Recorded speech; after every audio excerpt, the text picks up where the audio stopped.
As we move through this final couple of segments here on the Big Talker FM, Yaël Ossowski with the Consumer Choice Center joins us each Friday morning just after 9:30. He was with us on the front end of the week, so I'm wondering how today's segment will go, given that he was on an upbeat and refreshed coming off a weekend where his daughter was serving him beers, and now here we are at the back end of the week.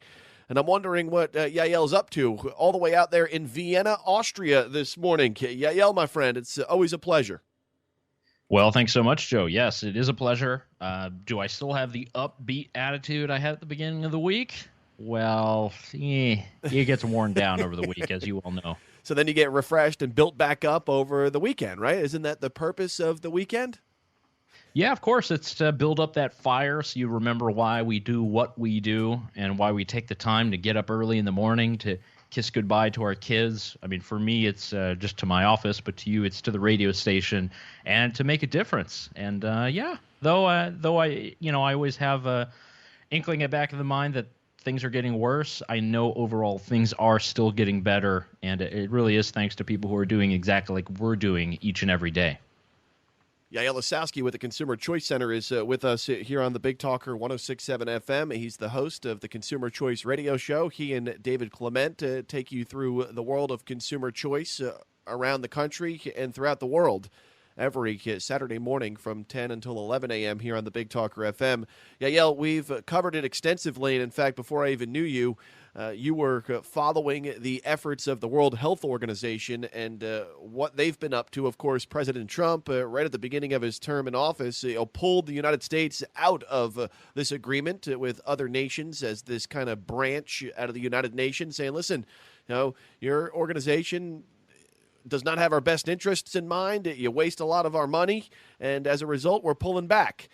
Well, we're now re-engaged with the World Health Organization, and in fact, Joe Biden has sent $200 million to shore up any differences that we may have had with them over the past couple of years. You've, of course, been very critical of that decision, given all of the information that you have found out through your research with the WHO. Why don't we, once again, go back in time here and let the folks know out there, what this organization, what their mission and goal is, and how that has gone and veered off a very different pathway over your time following the World Health Organization. Really, I can find stories all the way back to 2016 highlighting some of the misdeeds and chicanery that goes on with this group. Chicanery indeed. Yeah, it started off, we'll go back to the Ebola epidemic that happened in Central Africa. Some of you might already remember that. That's when President Obama actually put forward the very first travel restrictions back then, oddly enough.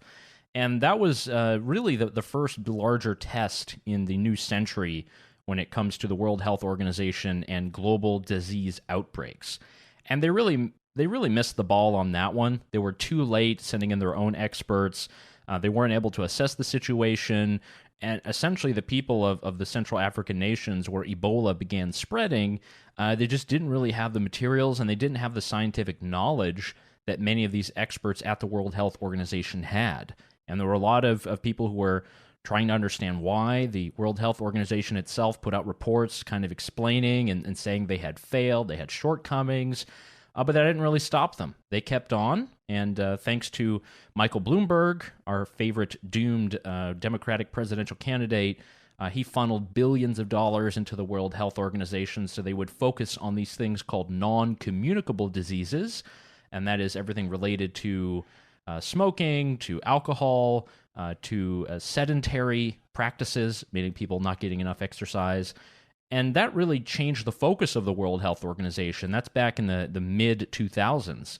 And from then on, the World Health Organization put out reports, they did treaties, they were putting all their manpower into individual freedoms and behaviors. So they're big fans of things like soda taxes, taxes on vaping products, and trying to curb people who play video games and drink alcohol, Joe. Oh, the travesty.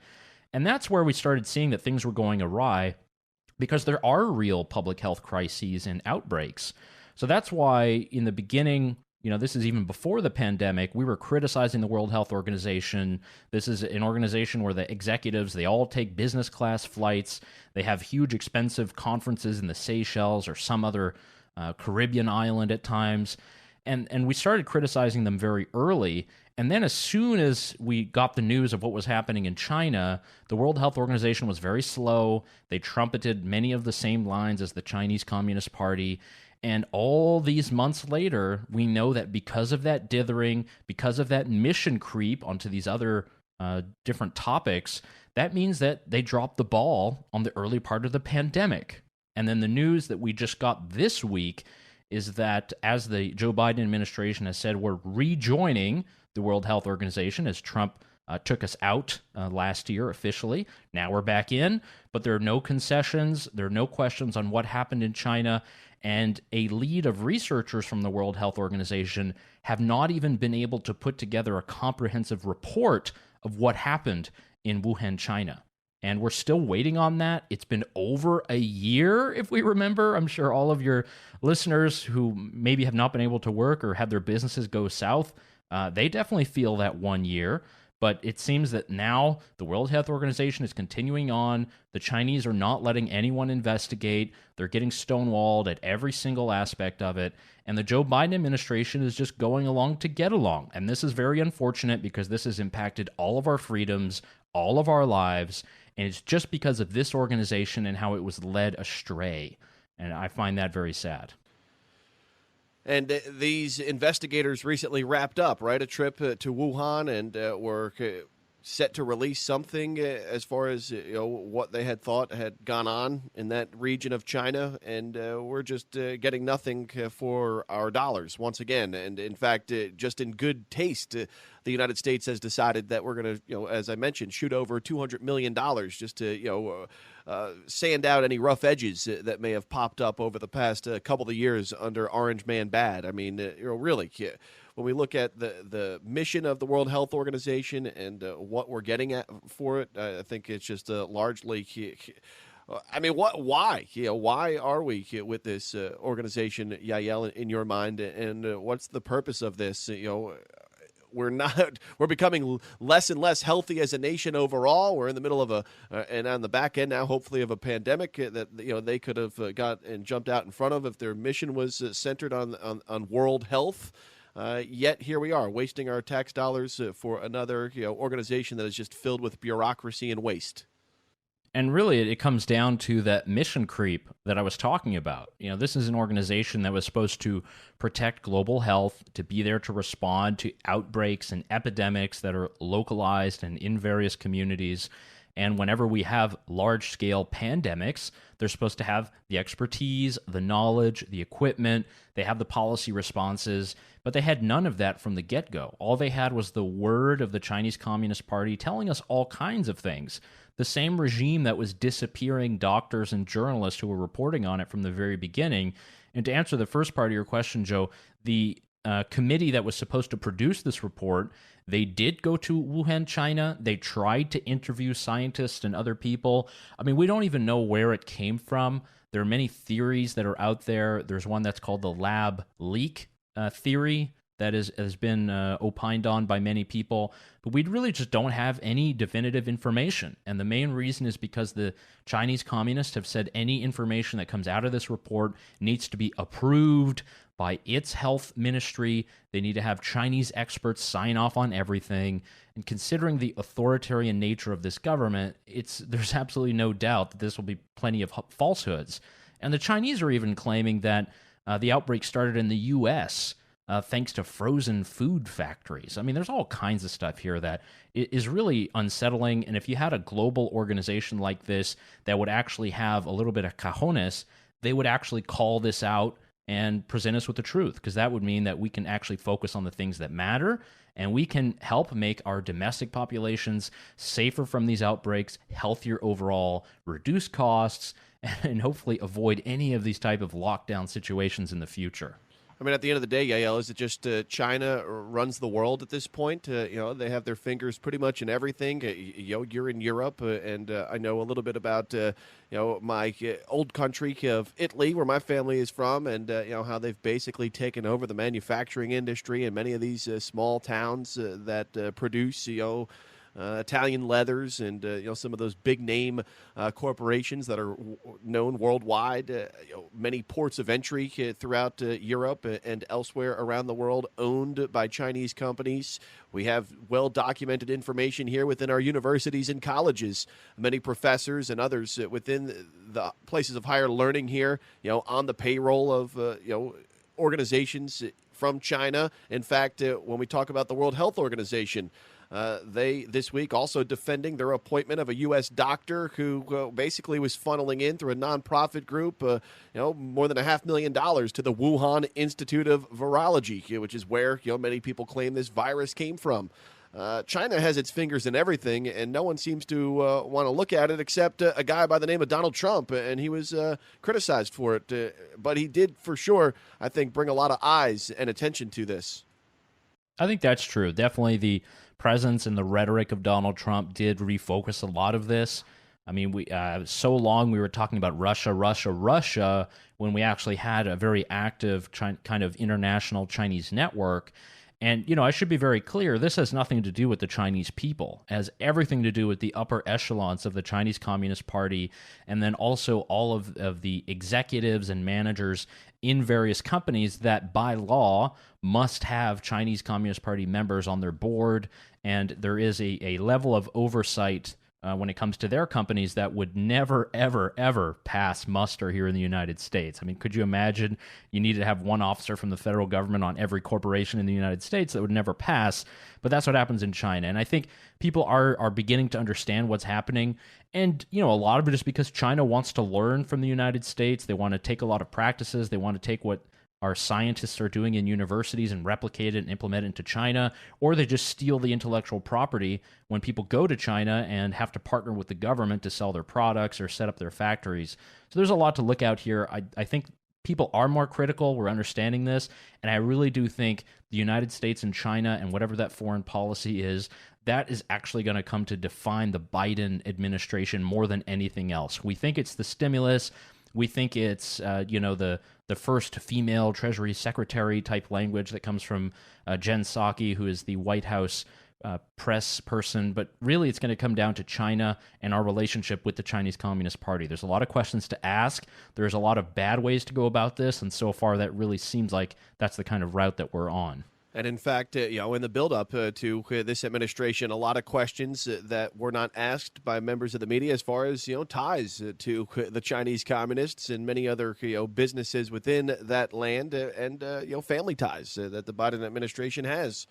Yet we were scoffed at, looked at, criticized, and labeled if we wanted to bring any of these concerns to light because, it was all about getting Orange Man bad out of office. They've succeeded in that. Yaël Ossowski with the Consumer Choice Center with us.